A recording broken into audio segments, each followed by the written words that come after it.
అండి welcome to our channel సౌజీ సాంద్ర రుచులు అండ్ బ్లాగ్స్ ఛానల్. ఈ రోజు మన ఛానల్లో నాటుకోడి చికెన్ కర్రీ చాలా సింపుల్ గా టేస్టీగా ఎలా చేయాలో చూపిస్తున్నాను. ఈ కర్రీ చాలా ఈజీ అన్నమాట.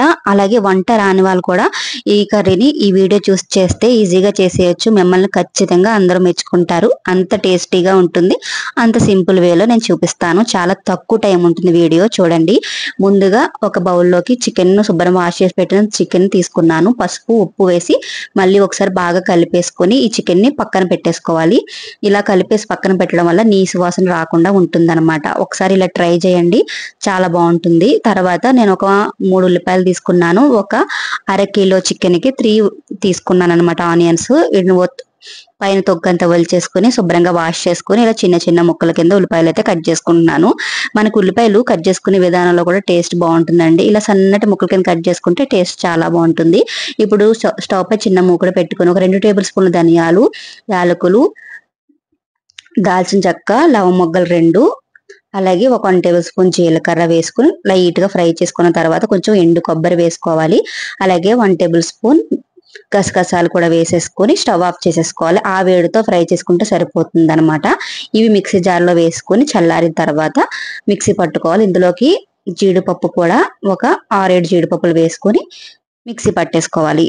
మెత్తటి పౌడర్ లాగా మిక్సీ పట్టేసుకోవాలి. ఇది నా కొత్త మిక్సీ అండి, ప్రీతి జోడియాక్ తీసుకుంటాను. చూడండి ఎంత బాగా పౌడర్ అయిపోయిందో, చాలా నీట్ గా అయింది కదా. ఇప్పుడైతే ఈ పౌడర్ ని పక్కన పెట్టేసుకొని స్టవ్ పై కుక్కర్ పెట్టుకొని, మీకు కుక్కర్ ఇష్టం లేకపోతే మా మూకట్లో కూడా వండుకోవచ్చు.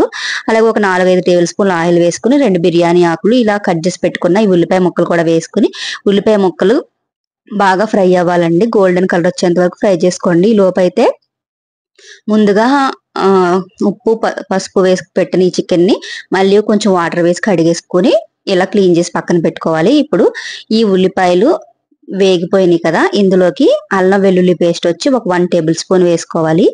ఈ అల్లం వెల్లుల్లి పేస్ట్ పచ్చి వాసన పోయేంత వరకు బాగా ఫ్రై చేసుకోవాలన్నమాట.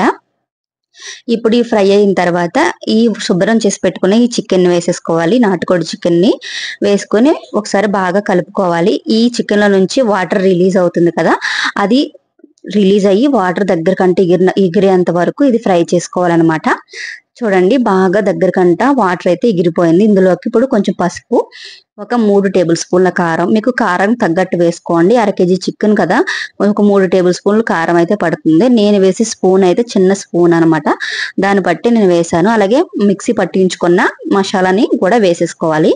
ఈ మసాలాలు ఇవన్నీ వేసిన తర్వాత ఒకసారి గరిటెతో బాగా కలిపేసుకుని ఒక గ్లాసున్నర వాటర్ వేసేసుకోవాలి. వేసుకున్న తర్వాత ఇందులో కొంచెం కరివేపాకు కూడా వేసుకోవాలన్నమాట.